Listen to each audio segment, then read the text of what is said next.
Hola, esto es Meno es Más, un podcast sobre menopausia. ¿Sí?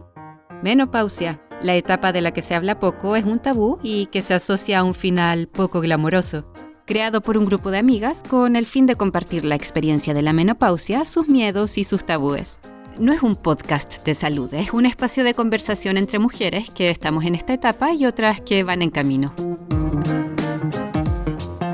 ¿Te imaginas la intervención de una parlamentaria chilena en el Congreso donde hable de menopausia? Difícil, ¿no? Pues pon atención a este audio. Hace una semana mi médica de cabecera me dijo que mi insomnio está relacionado con la perimenopausia. Me ha dicho que lo mejor que puedo hacer es buscarme otro lugar para dormir que no sea con mi pareja. He leído en internet que para mis problemas de sequedad vaginal, dolor asociado a la penetración o ardor al orinar relacionados con la menopausia, me puede ayudar mucho el láser vaginal, pero he visto que es carísimo. Tendería a buscar ayuda en terapias naturales y buscar la información en qué cosas le han funcionado a mis amigas. Podría seguir. Cada testimonio sería diferente, como lo es el climaterio de las 1.478.001 mujeres que en la Comunidad de Madrid se sitúa en la franja de edad comprendida entre los 40 y los 70 años. La realidad es que sabemos que depende de muchos valores diferentes que no han sido suficientemente estudiados. El objetivo de esta proposición no de ley que hoy traemos a la Cámara es buscar actuaciones que lo que hagan sea mejorar la calidad de vida de las mujeres durante la menopausia y también formar a los profesionales y darles herramientas. Hay que intentar desmitificar el tabú que supone el nombre menopausia, que todavía sigue siendo mal considerado y no bien posicionado.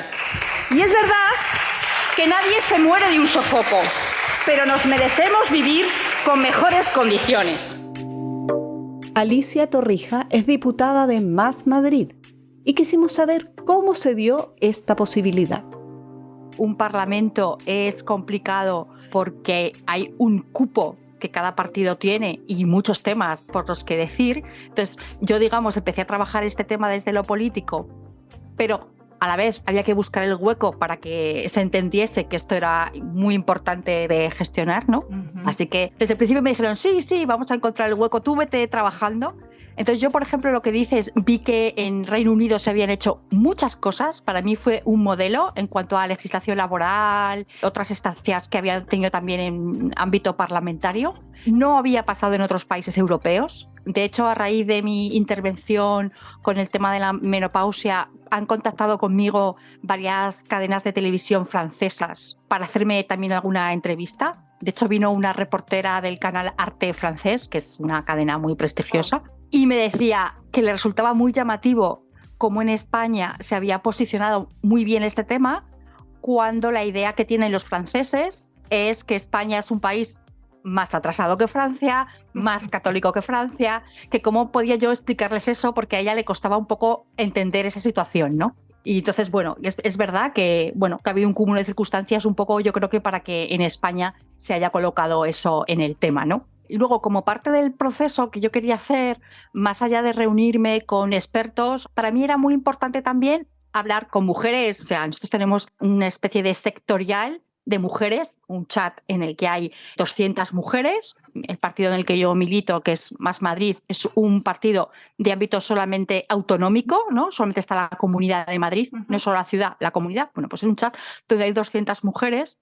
Entonces yo hice un encuentro presencial que llamamos un café feminista con este tema para explicar que queríamos tomar datos anónimos pero directos de mujeres, y entonces, un poco con la ayuda de todas mis reuniones previas, pero también con esa reunión presencial, elaboré un cuestionario con 15 preguntas, que tenían que ver un poco con preguntar por qué existía ese tabú o qué información tenían sobre tratamientos hormonales. Estaba abierto a toda la franja de edad, que eso a mí me pareció siempre muy interesante, porque me interesa también saber qué saben o qué quieren saber o dónde buscarían información las jóvenes y también las más mayores. Ese chat no tenía una franja de edad, ¿no?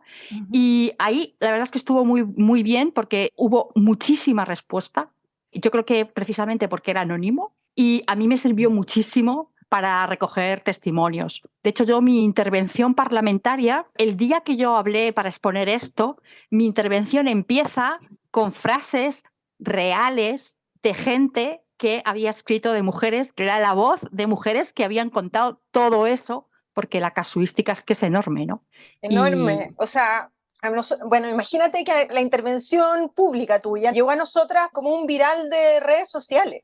Y si bien yo, por ejemplo, sigo a la ministra de la Mujer de España, el tuyo nos llegó así, le llegó a la Nicoleta, creo, y empezamos a verlo y después nos metimos a YouTube a verla. O sea, para que veas como el impacto que tiene, que tú hables de aquello, en un mundo globalizado tampoco es que sea tan lejos, pero cómo nos impacta ver a una parlamentaria abordar este tema. Y lo que a mí me impresionó más es cómo abordas desde tu menopausia. O sea, como, aunque no sea desde lo tuyo. Nosotros no hemos escuchado nunca a una mujer pública. El otro día apareció un video de una actriz que estaba viendo un sofoco y lo dice en una entrevista, pero una mujer que públicamente reconozca que está en un proceso del climaterio, que, como ya hemos dicho en capítulos anteriores, empieza a los 40 años, de manera abierta, porque está absolutamente ligada, y eso tiene que ver con una próxima entrevista que tenemos, que es sobre la discriminación etaria que tenemos las mujeres. Reconocer que estamos en climaterio, reconocemos que no somos fértiles, estamos viejas, eso es, estamos viejas, nos consideramos fuera, eso es. O sea, es exactamente lo que estás contando, ¿no? Vivimos con un imperativo que viene marcado también por la publicidad, que es algo muy dominador, que tiene que ver con la idea de productiva y siempre bella. Y claro, la belleza se asocia generalmente también a una cuestión de edad. Es más fácil que seas bella cuanto más joven eres, no cuanto más vieja eres, ¿no? O al menos eso es lo que nos dijeron, que claro, eres bella cuando eres joven. Y entonces, de hecho, hay una inversión enorme en cosas que tienen que ver como frenar la edad. Cremas, geles y cualquier otra cosa es como frena la edad. Como si fuera necesario o obligado frenar la edad. Como si la edad no fuese un enriquecimiento. Es decir, que es un enriquecimiento intelectual y de sabiduría para los hombres, pero sigue pareciendo que no lo es para las mujeres. Y entonces yo considero que es importantísimo también tener ese radar de las cremas, las publicidades y la belleza, porque ahora cada vez hay más, esto viene mucho, que marca mucha tendencia, claro, desde Estados Unidos, actrices más o menos famosas o incluso muy famosas que han creado líneas de productos de belleza vinculadas a la menopausia. Que bueno, en fin, los estudios médicos que algunas personas me trasladan, yo no soy médica, pero me están diciendo que algunos de esos productos son harto peligrosos porque tienen a veces una conjunción hormonal que en realidad no está ni pensada ni medida y que no va a causar un beneficio, ¿no?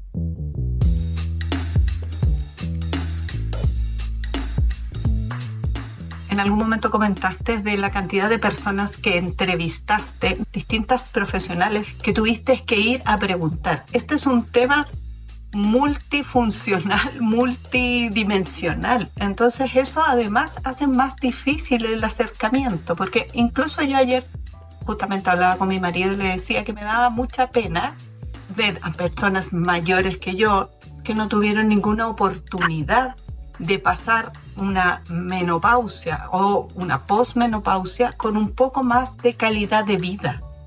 Entonces, de verdad ayer me dio mucha pena porque además pensaba en las personas con pocos recursos, porque como bien dices tú, necesitamos un médico para esto, una psicóloga, o sea, es increíble la cantidad de personas que necesitamos y que hoy día la salud pública en general, si una mujer llega deprimida, que puede tener muchas razones para estar deprimida. Sin embargo, muchas veces podría mejorar esa depresión no solo con psicofármacos, sino con una atención integral a su problema, que más que problema, con la situación. Entonces es muy importante, y yo creo que por eso nos llamó mucho la atención tu intervención, es también desde más allá de solo un acto político, sino un acto político pero con resultado. Y eso implica mostrarlo en este tipo de lugares, no solo en un podcast, no solo en las redes sociales. ¿Qué opinas tú de esto?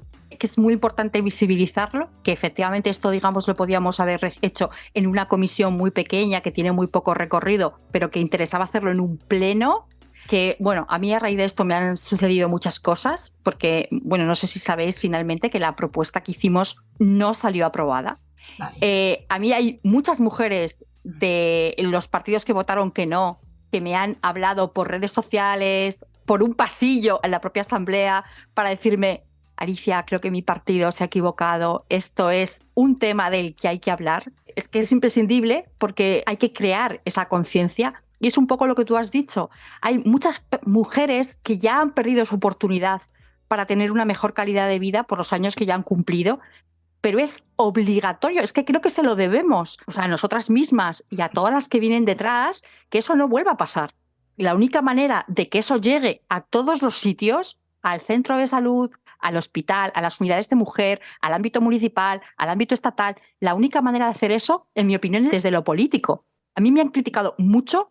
Hay un montón de mensajes, ¿no?, de gente que me ha escrito, mucha gente diciéndome estupendo, mucha gente diciéndome esto es una cosa privada, ¿qué haces hablando de esto? Pero es que yo pienso precisamente lo contrario, que lo político es hacer público lo privado, porque en realidad todo es público. O sea, cuando una cosa no le sucede a una sola mujer, sino que le sucede a miles de mujeres, millones de mujeres, eso obligatoriamente es público. Y si es público, es político. Esta primera vez no ha sido aprobado, pero no es un tema que vamos a dejar. Seguiremos dándole recorrido. Quizás la propuesta que teníamos es muy ambiciosa porque tenía muchas medidas. Para una oposición un poco dura o recalcitrante es mejor ir como haciendo pequeños paquetes de cosas más pequeñas, que a veces es más fácil aprobar 2 medidas que aprobar de repente 17 medidas. Pero claro, era el resultado de entrevistarse con gente muy diversa, ¿no? Te quería decir, actualmente en España, ¿hay alguna acción concreta de política pública que aborde el tema de la menopausia, o como explica Nicoleta que nos pasa en Chile, que es todo segregado y todo de a uno y todos los especialistas por separado? En España, ¿tú has visto, para elaborar el proyecto de ley, de algún centro o de que los hospitales o que la salud pública, la sanidad, tenga algún centro transversal que aborde el climaterio y la menopausia? Eso existió en un momento en la Comunidad de Madrid. Había unas unidades de mujer que eran integrales, donde había desde gente que se dedicaba a la endocrinología, como ginecólogos, como enfermería, ¿no? Era una cosa integral. Esas unidades desaparecieron. El médico que las había impulsado, que es el doctor Palacios, que es una eminencia internacional en este tema, acabó haciendo unas clínicas privadas que son muy reconocidas. Pero ese testigo ha sido recogido, por ejemplo, en otra comunidad autónoma, que es la Comunidad Autónoma de Valencia, y allí existen en los hospitales unas unidades de referencia que son integrales, donde hay médicos de distintos tipos. Luego hay ayuntamientos, porque los ayuntamientos, ¿no?, los municipios también tienen una parte de competencias en salud, y entonces hay en algunos municipios donde se han hecho también cosas integrales muy interesantes. Por ejemplo, en Sabadell, que está en la Comunidad Autónoma Catalana, donde ahí hay unidades de menopausia, y es donde se implementó en primer lugar una de las medidas que yo copié, digamos, que tiene que ver con los permisos laborales. Eso existe ya en un ayuntamiento. Y luego, en el Ayuntamiento de Granada, en la Comunidad Autónoma de Andalucía, también hay unas unidades muy interesantes, como muy de barrio, donde las mujeres hacen grupos que sirven un poco para todo, para hacer terapia de salud mental, para hacer ejercicio juntas, porque ya sabemos que el ejercicio puede ser un gran beneficio. Son unas dinámicas que se han hecho como en parques públicos, porque a las mujeres, bueno, está estudiado, ¿no?, en vez de ir a un gimnasio les cuesta menos quedar con otras mujeres, grupos pequeños, ir a un espacio público, porque eso supone una mayor adherencia a los tratamientos, que no deja de ser un tratamiento también el ejercicio. Es decir, no hay una cosa, una mirada pública global, eso no existe, pero sí hay iniciativas que están funcionando. Queda mucho más por hacer aparte de esas, ¿no? Pero sí que hay algunas iniciativas. Pequeñas cosas en varios sitios. Cosas. Y bueno, la idea es poder movilizar para que esto sea en toda España, porque si bien acá en Chile hay, podríamos decir, directrices desde los ministerios de la mujer o del Ministerio de Salud, son cosas que nosotros estuvimos mirando y son de hace 10 años. Y además no sabemos, no tenemos la certeza cuánto se aplica de esto, porque yo, que me interesa el tema de la salud mental, veo muchas veces como, a propósito de la depresión, las mujeres van porque duermen mal, están angustiadas, tienen síntomas que para cualquiera podría decir está deprimida y vamos dando psicofármacos. Y estamos llenas de psicofármacos en general por situaciones que podrían ser resueltas de una manera menos invasiva y más efectiva. Entonces eso también es interesante de mirar más ampliamente, y por eso preguntaba este tipo de cosas que tú nos comentas. Yo por lo menos no tengo certeza de que haya intervenciones, podríamos decir, macizas en las regiones. Deben haber algunas cosas muy pequeñas, pero claro, estamos al debe y veo que no es solo acá en Chile.